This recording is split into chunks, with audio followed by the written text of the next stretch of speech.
After the kartals, okay.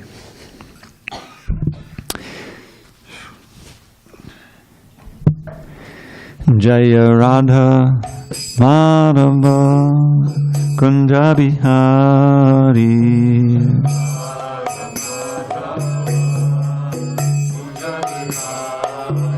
Jaya Radha Madhava Kunja Bihari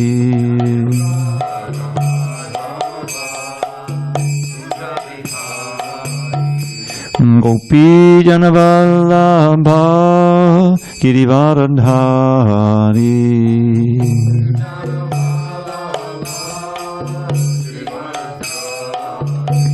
Gopi Janavallabha Girivaradhari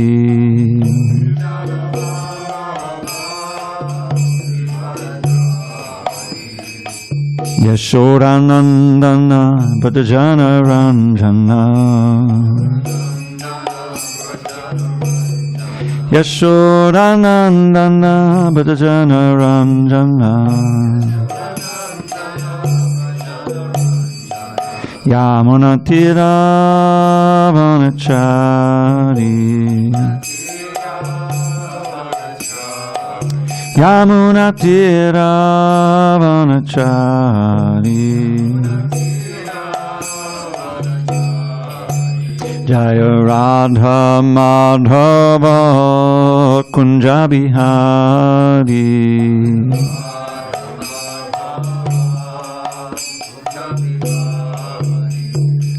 Hare Krishna, Hare Krishna, Krishna Krishna, Hare Hare, Hare Rama, Hare Rama, Rama Rama, Hare Hare.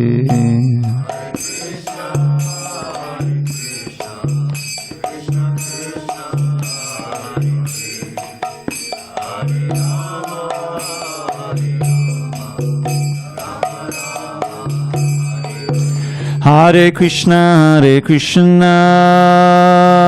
Krishna Krishna, Hare Hare, Hare Rama, Hare Rama, Rama Rama, Hare Hare.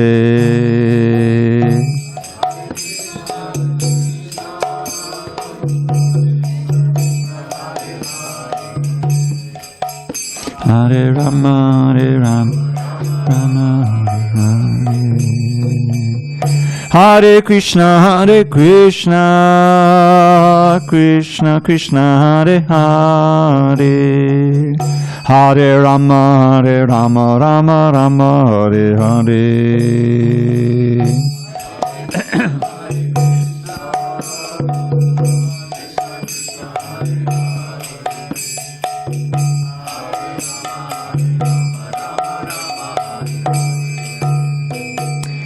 Jaya Radha Madhava Kunja Bihari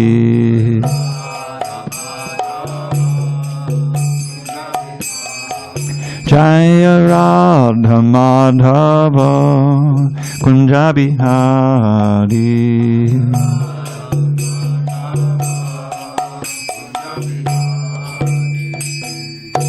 Jaya Mishnapad Paramahamsa Parvajikacharya Ashtottara Srimad Divine Grace Srila A.C. Bhaktivedanta Swami Prabhupada Ki Jai. ISKCON BBT Founder Acharya Srila Prabhupada Ki Jai.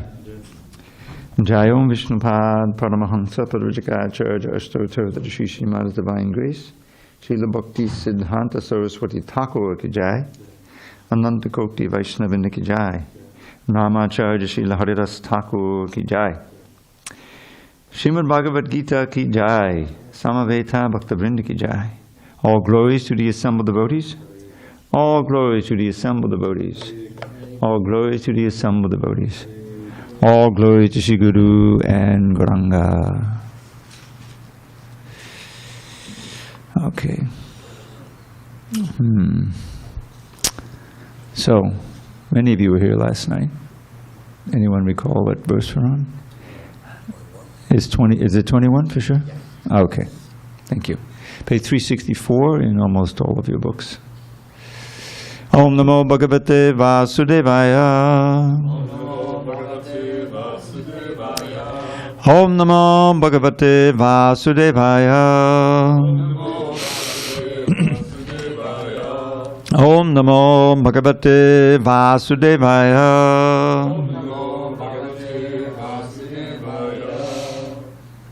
Okay. On this 9th day of November 2022 in San Diego, we're reading from Srimad Bhagavad Gita as it is, translation and commentary by His Divine Grace A.C. Bhaktivedanta Swami Prabhupada. And we are in Chapter 8, Attaining the Supreme, text 21, page 364.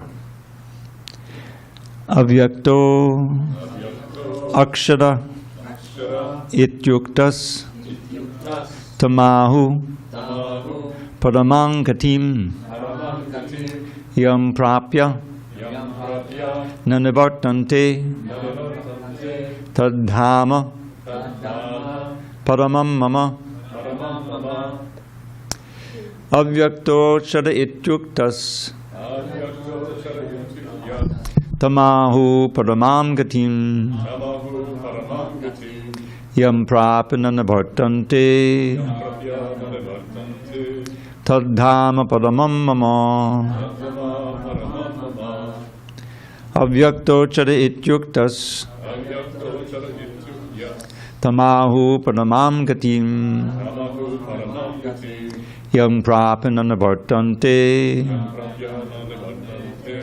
Tadhama Paramam Mama Avyakto Chara Ityuktas Tamahu Paramam Gatim Yang Prapana Nanivartante Tadhama Paramam Mama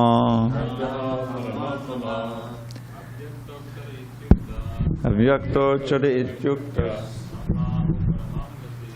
Tamahu Paramam Gatim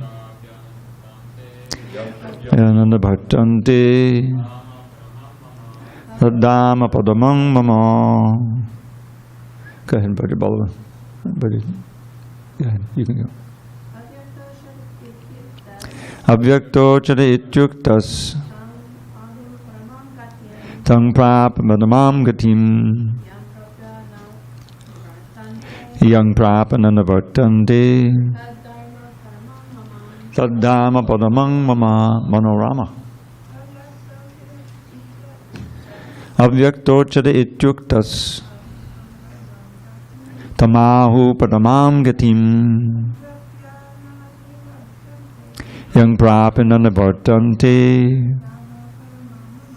Tadhama Paramam Mama. Gene, you want to try? Okay. Kevin. Avyakto Chara Ityuktas Avyakto Chara Ityuktas Tamahu Paramam Gatim Tamahu Paramam Gatim Yang Prapana Nanivartante Tadhama Padamang Mama. Anyone else? Okay. Vajramandala, can I have that Bhagavad Gita? I am going to take it home. It causes nothing but trouble. We printed it one year with very thin margins. That means that the pagination is all different from all others. Hare Krishna. Okay. Avyakta, unmanifested, akshara, infallible, iti, thus, ukta is said, tam, that ahu is known, padamam, the ultimate gatim, destination, yam, which prapya, gaining, na, never, nivartante, come back, tat, that, dhamma, abode, padamam, supreme, mama, my. Translation. That which the Vedantists describe as unmanifest and infallible, that which is known as the supreme destination, that place from which, having attained it, one never returns, that is my supreme abode. The supreme abode of the personality of Godhead, Krishna, is described in the Brahma Samhita as Chintamani Dham, a place where all desires are fulfilled. The supreme abode of Lord Krishna, known as Goloka Vrindavan, is full of palaces made of touchstone. There are also trees, called desire trees, that supply any type of eatable upon demand. And there are cows known as Surabhi cows, which supply a limitless supply of milk. In this abode, the Lord is served by hundreds of thousands of goddesses of fortune, Lakshmis, and he is called Govinda, the primal Lord, and the cause of all causes. The Lord is accustomed to blowing his flute, Venam Quanantam. His transcendental form is the most attractive in all the worlds. His eyes are like lotus petals, and the color of his body is like the color of clouds. He is so attractive that his beauty excels that of thousands of cupids. He wears saffron cloth, a garland around his neck, and a peacock feather in his hair. In the Bhagavad Gita, Lord Krishna gives only a small hint of his personal abode, Goloka Vrindavan, which is the supermost planet in the spiritual spiritual kingdom. Sorry, excuse me. A vivid description is given in the Brahma Samhita. Vedic literature, Kata Upanishad 1.3.11, state that there is nothing superior to the abode of the Supreme Godhead. And time out. Hope this helps.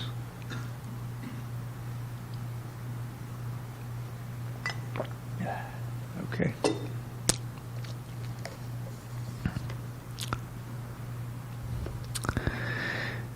There is nothing superior to the abode of the Supreme Godhead, and that abode is the ultimate destination.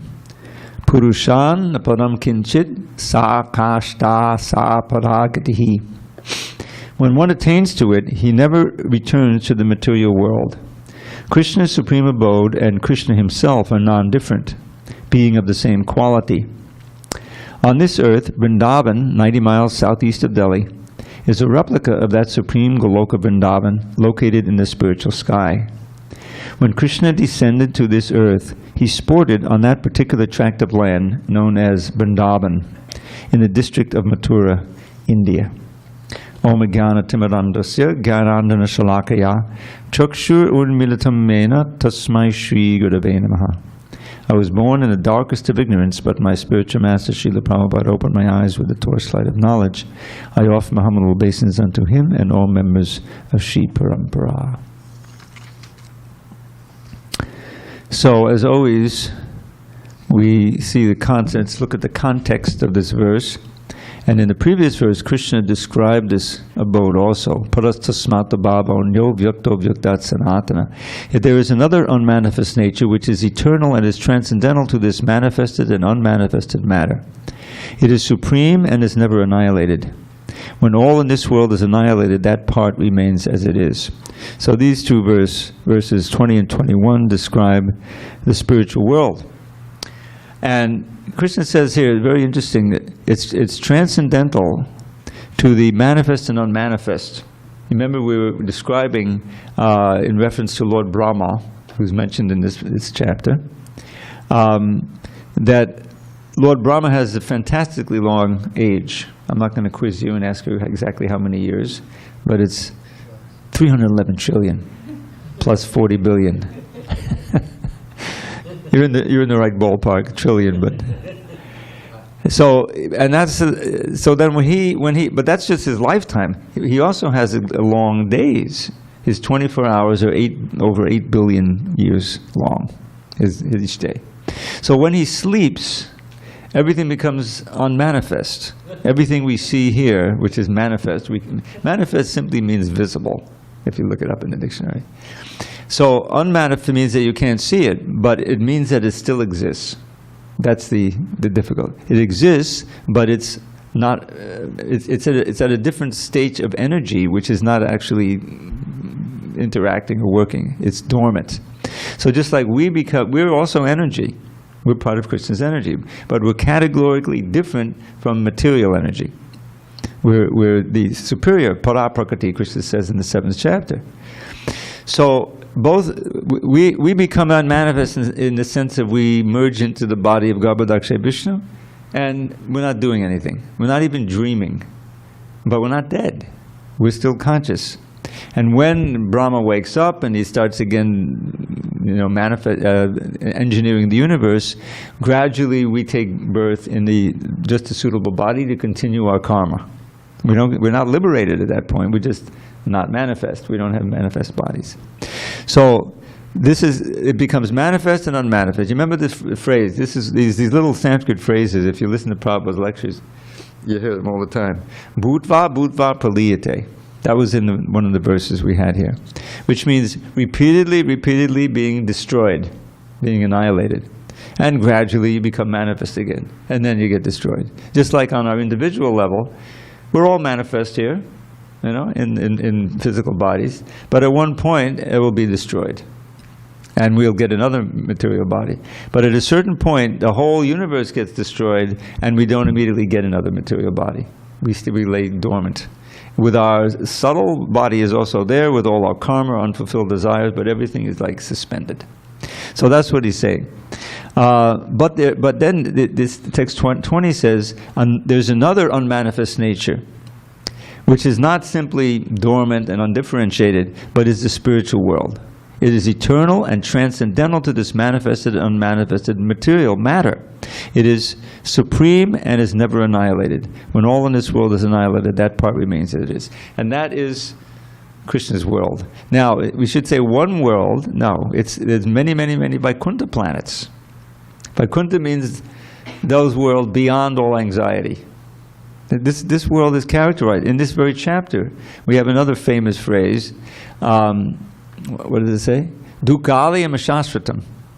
That one who attains to me, mamupecha punarjanma dukali amashasratam napnavanti. That if one comes to this eternal Vaikuntha world, there's no anxiety of losing your position and coming back again into this world of dukkha. The abode of dukkha means miseries, all different kinds of miseries. Physical, mental, financial, you can count it. There's a whole list. And one of them is we're either suffering from or being threatened to suffer from. The threefold miseries, you know, are always threatening us. Miseries caused by the demigods, the nature, what we call nature, adi daivik. And then there's adhyatmic.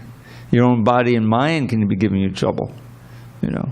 And there's no hurricanes, weather is perfect, you're sitting in your room, but you're miserable because your mind is disturbed by someone sent you a mean text or something, whatever. And that brings up the third one, which is adibautic, caused by other living beings, mostly by human beings. I like to give this example from my youth. I used to, you know, growing up in the 60s, I'm interested in philosophy and inevitably came in touch with existentialism. I don't know if anyone reads existentialism anymore.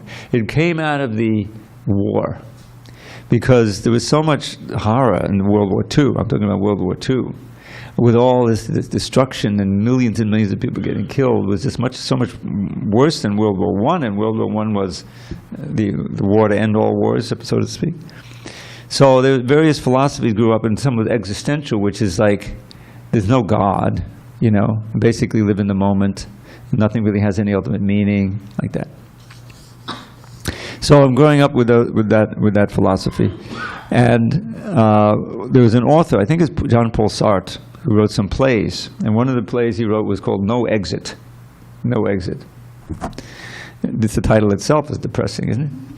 So, and one line I remember from that play, is a play. Hell is other people. Can you imagine living with that kind of mentality?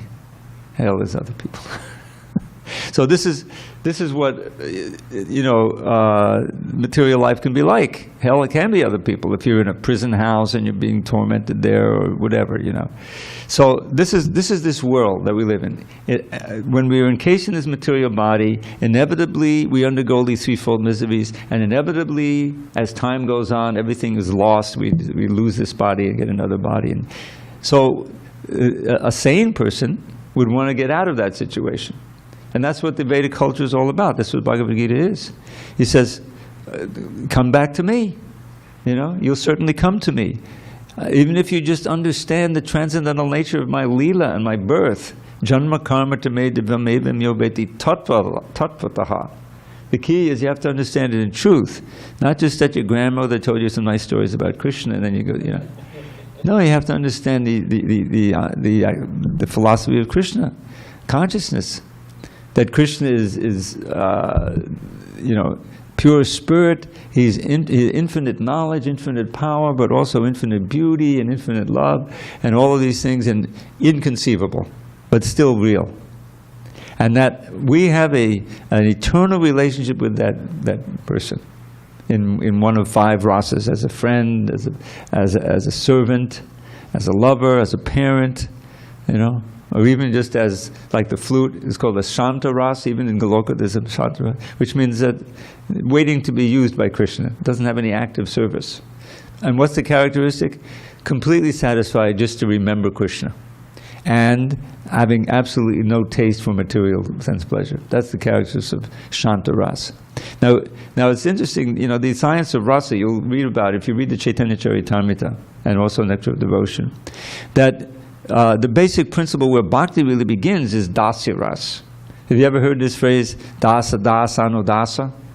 This is from a verse written by Lord Chaitanya, where he, in the mood of his own servant, right? This is what's so wonderful about Krishna's incarnation as Lord Chaitanya.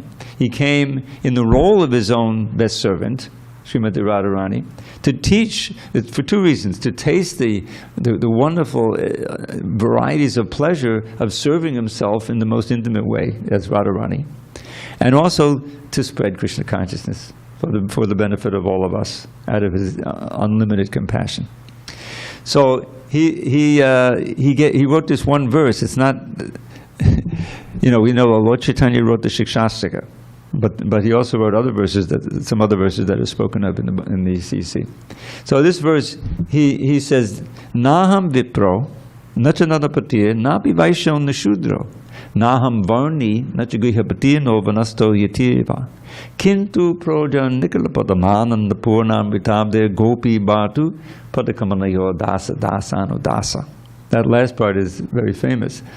That we are meant to be servants of Krishna. But not just of Krishna, we're meant to be servants of the Krishna. And even the further, servants of the servant of the servant of the servant. So this is what Lord, I'm not this is what I'm not.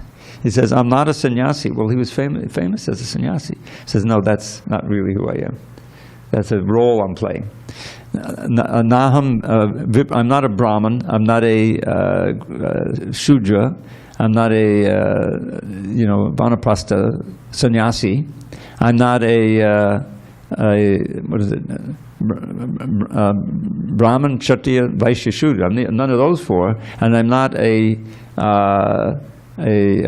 sannyasi or a Vanaprastha or a Grahastha or a brahmachari. I'm not any of those things. Then what are you? You listed all of the different categories in the Varnashram, but you say you're none of those things? Yes, I identify myself only as the servant of the servant of the servant of the lotus feet of Lord Krishna, the master of the gopis. So that's his identification. So we may not be in that particular rasa with Krishna, but we have some identity. We have an eternal swarup. And this is what mukti is all about. There's so many people in India, they aspire for mukti, right? Mukti is a very important thing, because they have these 4 basic social aspirations: dharma, artha, kama, moksha. These are called the purusharthas, four purusharthas. Purusha is the goal of human life. So let's just go through real quick. Dharma, in this context, means a role that you play in society by which you can earn your living. So dharma, if you follow it nicely, you should be able to get artha. In this case, artha means funds, money, and by which you can then afford kama. Now, kama doesn't just mean lust. I've just been discussing this with my co-worker in China. Geography doesn't mean anything, but this lady, Baba Turini, who's the main editor there in China. For years, she's been writing me questions, and I answer questions about editing. So the question came up, what does kama actually mean in the context of Bhagavad Gita at the end of the 3rd chapter, where Krishna answers Arjuna's question, what is it that impels us to do things that we know are sinful, that we know are bad for us? And he says, it's kama. So kama just doesn't mean lust. If you look it up in the dictionary, English dictionary, that's the primary definition. very strong sexual desire. But it just means strong desire for material things. That's what it means in the Bhagavad Gita. So that strong desire, it could be for the opposite sex, it could be a million things, is what covers our consciousness. It's prema, that very powerful love for Krishna, which has been affected by the modes of nature because we've left the spiritual world. And that's what kama is. So that kama is what keeps us bound to this world. But being human beings, we can transform it back into prema. But here in this context, dharma, artha, kama, and then moksha. So by following your duties within the social system, the varnashram, one can develop some wealth, and then from that you can enjoy a sense gratification. But then when you see that this is not actually helping me achieve my final goal in life, because I'm going to suffer and take another birth to try to fulfill all these unfulfilled desires, and I have all this karma, I really want moksha. I want the liberation from all of this. Because along with the kama comes, and sense gratification, comes so much pain on the material side. That's right in the Bhagavad Gita. I'm not going to quote that favorite verse again, but that's the fact. So the intelligent person says, okay, I've lived this life, and at a certain time of your life, let me retire. Let me withdraw from this, what we call a rat race in the West. And they go to the forest, or you try to practice ways in which you can get liberation. That's called moksha. So dharma, artha, kama, moksha. But what is that real moksha? It's not just a negation, because the word liberation implies freedom from something. But this freedom from something is not secure. In other words, you're let out of prison. Now what do I do? I'm not in prison anymore. Unless you have some work to do, you have some place to go, and some people to meet, you're lost. So just being free from the bondage of material birth, old age, disease, and death is not enough. This is the mistake of the impersonalist. They think liberation just means losing any form or senses or just existing. I compare it to the sensory deprivation chamber, which I've never had the experience of. Is anyone no? But we know what it is, right? Have you ever? You did it one time, right? So it's probably pretty pleasant at first, right? But you don't want to live in there forever, do you? And so you say, okay, let me out of here, right? Or maybe there's a time limit. So the thing is, you're free. What is it? Perfect temperature, and you're weightless. So that's what the impersonalists think is eternal bliss. No more death, no more disease, no more old age. No more all of these attachments and all these. Just I am that I am. I'm pure of consciousness. So that's called, Brahma Bhuta, whatever. But it's not secure because it's not natural. Eventually you get bored with that because we are by nature persons. We're just as Krishna, we're part and parcel of Krishna, Angsha. He's a person, we're persons. But the impersonalists make the mistake of thinking that personality means a material body and all that goes with it. He says, I don't want to have a form again. Oh, no. Let me just exist as pure consciousness. So Prabhupada would always quote the verse, Yen ye adavindaksha vimuktamaninas tvayasta bhavad avishuddha buddhaya aduha kutchena param parang tata patantyado anadidanyushadangvaya. So this is the demigods praying to Krishna as he's in the womb. They know he's coming out. And they say, oh, lotus-eyed Lord, besides your bhaktas, your devotees, there are others. Ye anye adavindaksha vimuktamaninas, who think they're liberated. Because by great austerities, kutchena param padang, a few of them have been able to rise up to what we call a Brahma Bhuta platform, which is pure spirit. But there's no varieties there. There's no holy name, there's no prasadam, no devotees, no kirtan, no what we know as the wonderful varieties of Krishna consciousness. There's just that white light and that sense of being free from the material bondage, you see. Free to do what? That's the problem. To do nothing, but just contemplate your freedom. So therefore they say, those few who, like great austerities, just imagine, because in order to free yourself from the bondage of Maya, you have to have some strategy for overcoming all of these unfulfilled desires and these things that have been planted on our heart since time immemorial. So the devotees say, well, okay, we're not going to negate them or repression. Famously in one of the translations in the 3rd chapter, I think, Krishna says, what will repression, after all, what will repression accomplish? The program of bhakti is not to repress the senses, but to engage them, link them to Krishna. We want to see something beautiful, see the deities. You know, you want music and dance, so have a kirtan. Nice literature, we have so many beautiful, read the Mahabharata. I was reading, there's a beautiful edition of the Mahabharata that was produced by Krishna Dharma in England. And he writes beautifully, you know, and he's taken the whole plot. And the book is like maybe 300-400 pages, you know. Mahabharata is huge. There's so many other stories. I'll tell you an interesting story. There was a point at which the BBT was going to publish the Mahabharata in a translation. And I was working on the Adi Parva, the first section of it, you know, which is still pretty long. It's 100,000 verses long. And so they came to a chapter, and it was somehow describing the planets of the snakes. There's some the planet below this, you know, near the lower part of the universe, where it's all snakes. And somehow it was, you know, it was felt important to give a genealogy of the snakes. The chapter is practically all names of snakes. And I was thinking, really? I'm going to now go through and check, make sure all the diacritics are there, these particular names. So there's a whole lot of stuff in the Mahabharata that doesn't have anything directly to do with the plot that we know about, you know, the Pandavas being cheated and all of this stuff. So Krishna Dharma took it and he just gave us a wonderful plot. And so he was describing the Battle of Kurukshetra. You know, we don't really get so much details of it.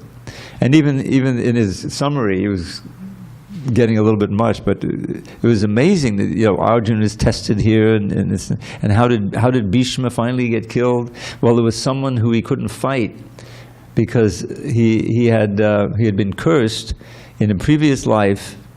Earlier in life, because he had vowed to be a brahmachari. I don't know if you know the story, right? It's very famous. I won't get into the detail, but you know, he was a powerful warrior, and he vowed that for his father's sake, so his father could marry the woman he loved, he had to vow to become a brahmachari, eternal brahmachari, for his whole life. So then one time he saved some lady from being kidnapped or something. And so as soon as, you know, he had to take her and put her on his chariot or something. And so she said, well, now you have to marry me because you touched me. You know, and he refused. He said, no, I promised my father I would never marry. I'd be the eternal brahmachari. So she cursed him that he would be killed by a woman or something. So this, I may have it wrong, but he was, this lady was reborn as Shikandi, and she was on the battlefield on the other side.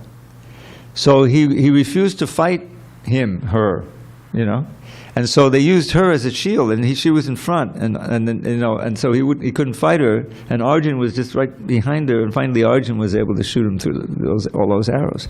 But he had this blessing from his father that he didn't need to die until he wanted to. So that's that whole thing of him lying on the bed of arrows. You know, it sounds like it could be kind of uncomfortable, a bed of arrows. Yeah, it's uncomfortable. Those arrows are shot through his body. That's why he's lying.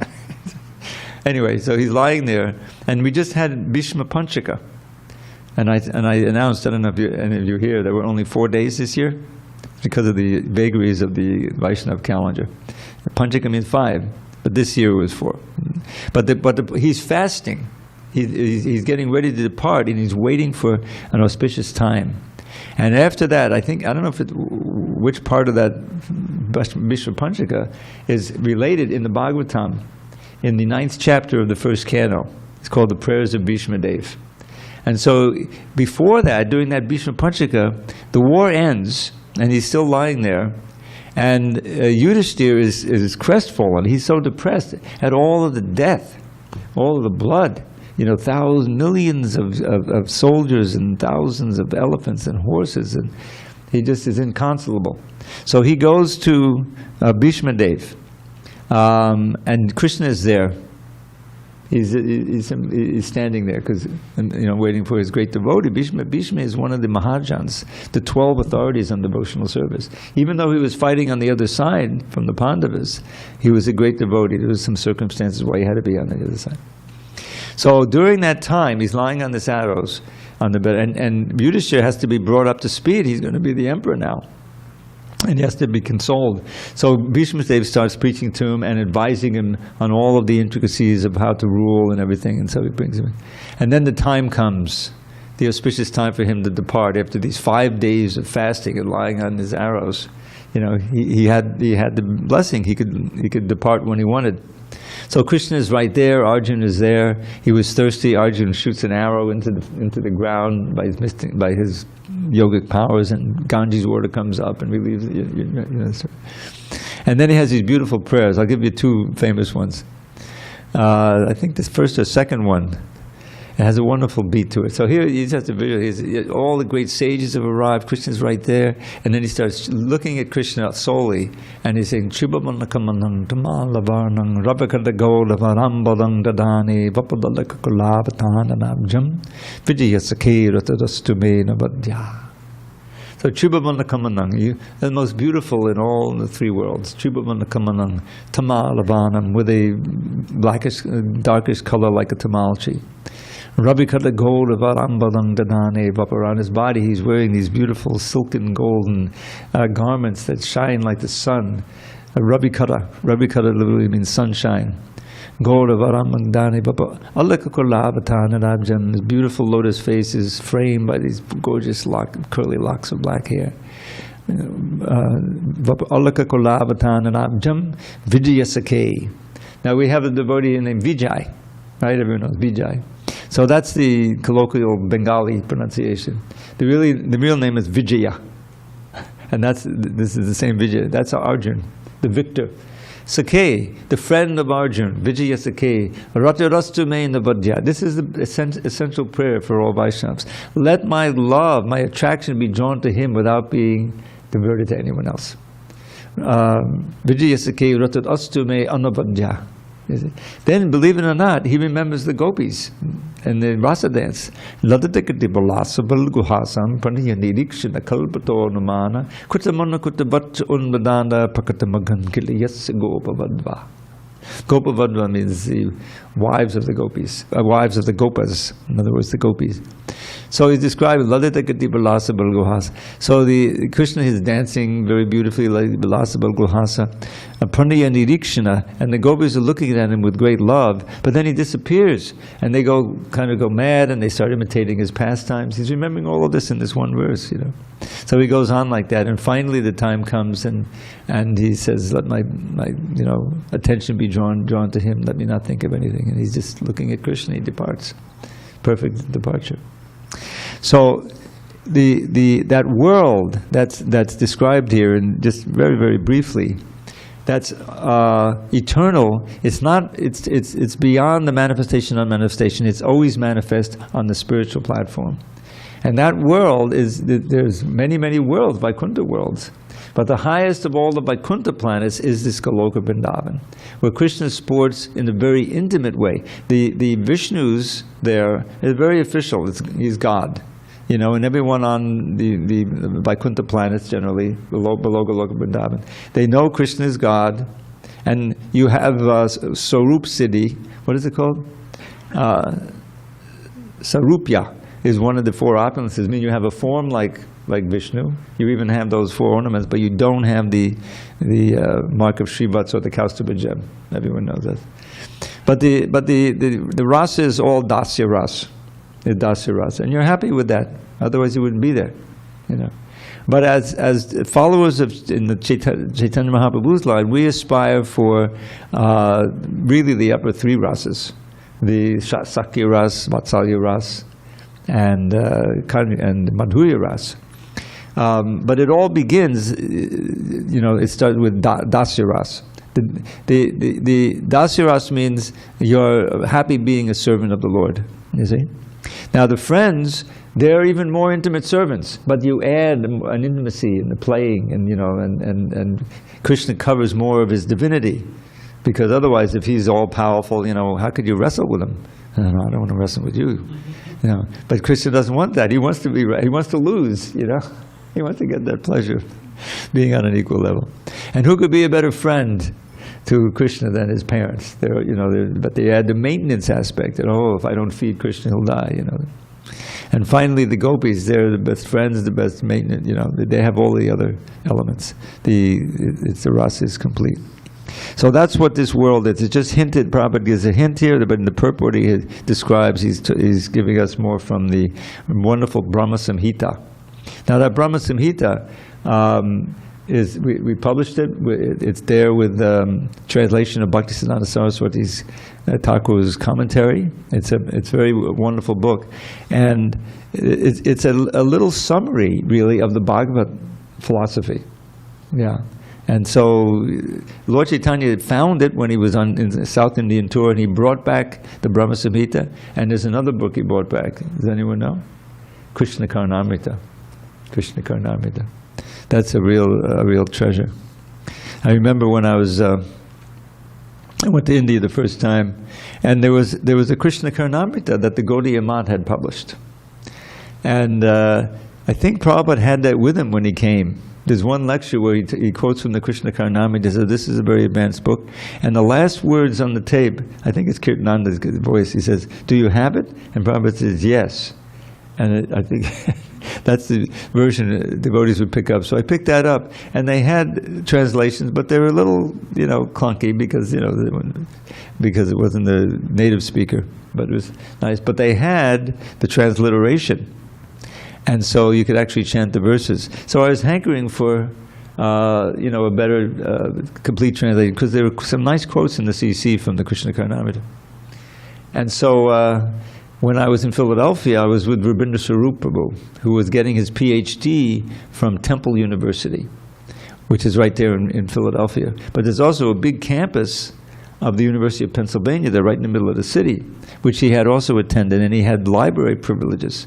So he would loan me his card, and I would get into that library, and they had all kinds of books in Sanskrit and translation from the Sanskrit. There had been, back in the 40s, 50s, some big book exchange where the University of Pennsylvania system had given a lot of books to the Indian higher education universities, and they had given a lot of these Sanskrit books. And there was translations, and so one scholar had translated the Krishna Karnamrita and other writings of Bilamangal Thakur. So I took those two and together, and I took my little IBM Selectric. Do you remember? I don't know if anyone is old enough to remember those. You remember that? There's a little ball. I mean, this is before computers. We're talking about 1981 here, or 82. And you typed, and there was a ball, and it turned. It had all the letters on it. It was metal, and it immediately went. Anyway, I had one of those, and I was typing, and I produced a little Krishna Karnamrita, which I'm perfectly willing to share if anyone's interested. Such beautiful verses. Maduram, this is from the CC. Maduram, maduram, babadasya vibo, maduram, maduram, vadanam, maduram, madugam nibadu smitame tadaho, maduram, maduram, maduram, maduram. Sweet. Sweet, sweet is my dear Lord's form, sweet is still his face so fair, but his honey-scented gentle smile is sweet beyond compare. You could take that verse and you look at Giridhari and you chant it, So this is, the Bhagavad Gita just gives a hint of this, but this is the reality. This is our eternal life. This is where we should aspire to go, and we can do that by hearing about it and by living the life according to the instructions of the Shastra and the Guru, and basically just purifying our consciousness. We all have that identity within us that we've forgotten since time immemorial, but all deep down inside we are residents of Goloka Vrindavan. We're residents of Krishna Loka, and that's what Krishna is saying here. You can go, when you go there, you don't come back. He says that repeatedly. Yam prapyananda bhaktante. That place from which, having attained it, one never returns. That is my supreme abode. Now one may ask, well, why do we ever leave? Which is a good question, and it's a mystery. It was kind of a big mistake, I think. But it's like once burned, twice shy. Did you ever hear that? That's a little motto in English. In other words, now we know, even though we're not going to dwell on, our millions of births in this world, still is I'm not going to make that mistake again, So, once young Prabhupada about Tante, the Yadgadban about Tante, it's at least 4 or 5 times in the Gita. Promise Krishna says, once you go back, we're not coming back here. So, any questions or comments on this particular verse? I think we just did text 21. We could probably do 22 if there's no comments. All right. Purusha saparak parta bhaktya labhyas tvananyaya yasyantak stani bhutani yena sarvam midam tatham. The Supreme Personality of Godhead, who is greater than all, is attainable by unalloyed devotion. Although he is present in his abode, he is all-pervading and everything is situated within him. Now I always find this fascinating.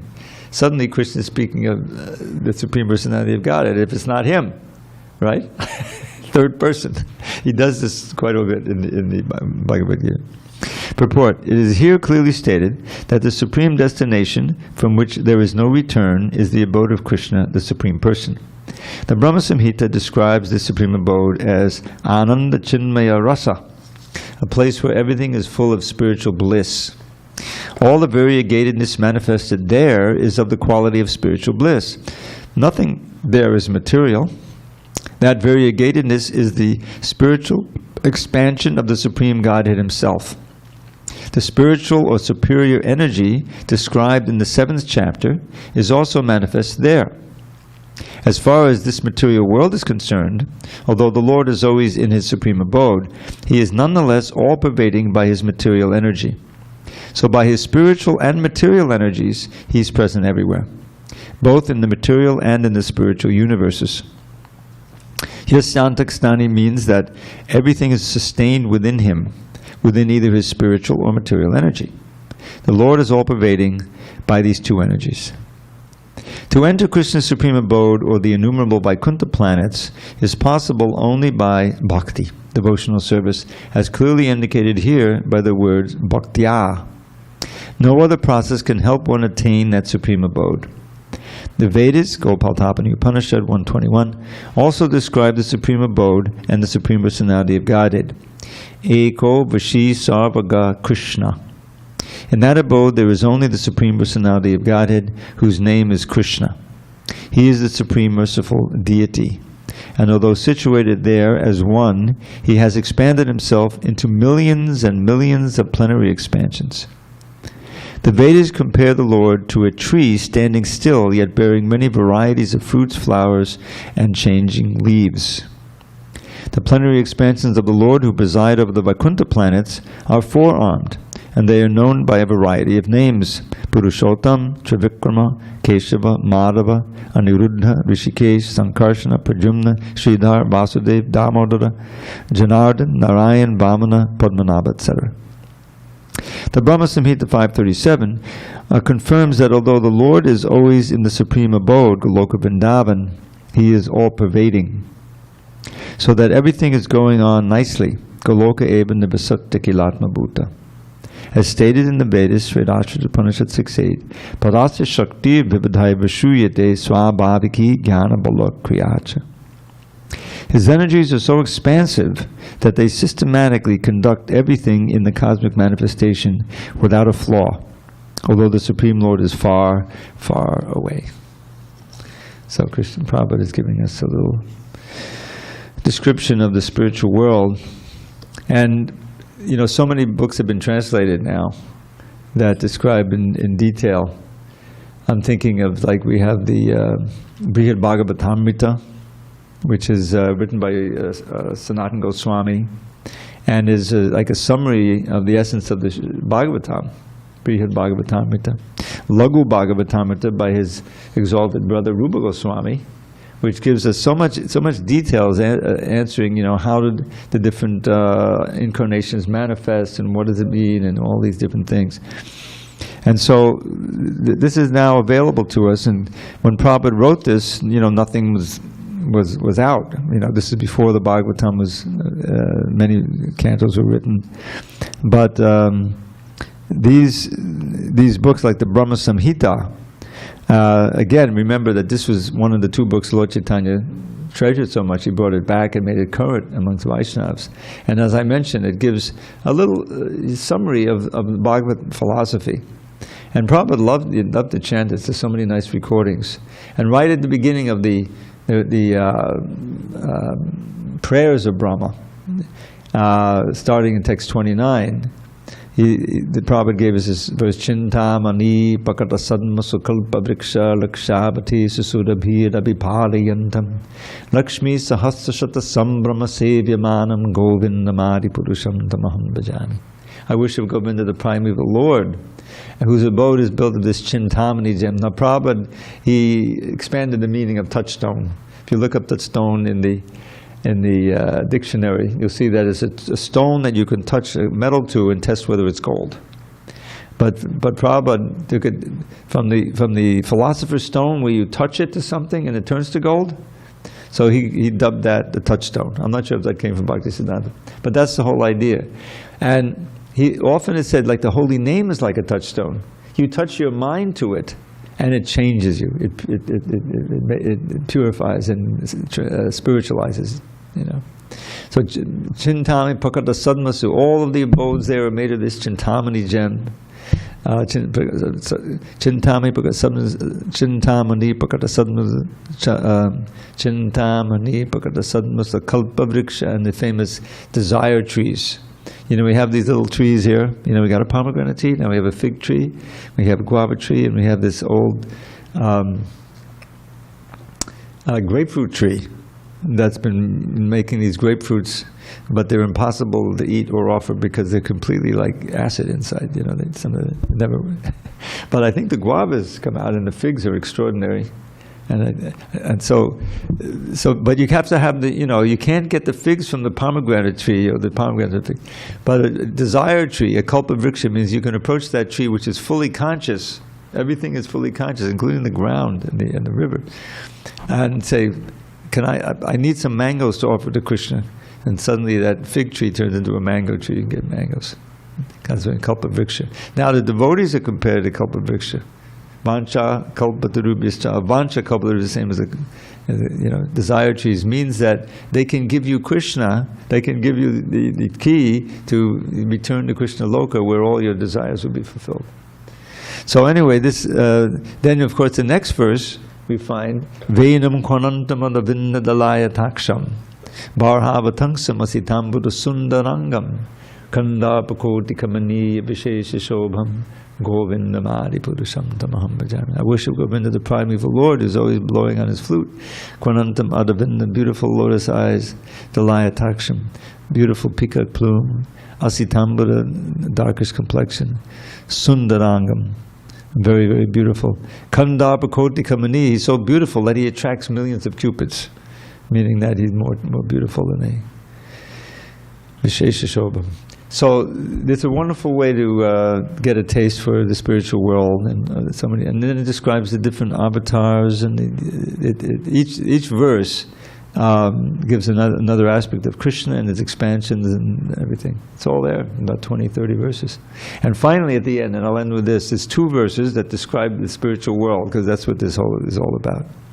But it's more detailed. Shriya Kanta Kanta Padamapurusha Kalpatanabo Dhuma Bhumish Chindamanagana Mahi Toyamamatam Kataganam Natyam Gamanamapi Vangshi Priyasaki Chidanandam Joti Padamapitadasvajamapicha Sayatra Chirabdi Swabati Sarvabhibhyastisu Mahaname Sardakyo Vavachati Nihiyatrapi Samayak Bhaje Shvetadvipam Tamayamiha Golokamitiyam Vidantaste Santa Chittibidachara Katipaye. So the first thing that in that Goloka Vrindavan is filled with beautiful gopis who are all goddesses of fortune and supreme lovers of Krishna. Padamapurusha, the Supreme Person. Kalpatara, all the trees are desire trees, all the land is Chintamani, all the walking is dancing, all the talking is singing, and one can hear in the distance Krishna's dear flute playing all the time. And everything is effulgent with Chidananda Jyoti, with the effulgence of bliss. Nothing is dead, everything is alive, you can taste it. In that land, there's all these Surabhi cows always, emanating milk and pouring it on the ground, and not a second passes there. There's no past, and there's no future. There's only the eternal present. No one grows old, no one dies. There's always another day filled with wonderful, loving pastimes with Krishna. So that's just a little taste of the description of the spiritual world, which Krishna gives a hint at here, and which we should aspire for by practicing Krishna consciousness. Okay, I think I'll let you go. So we'll have a little kirtan, and we'll resume on Monday with text 23. Hare Krishna. All glories to Srila Prabhupada. Yeah.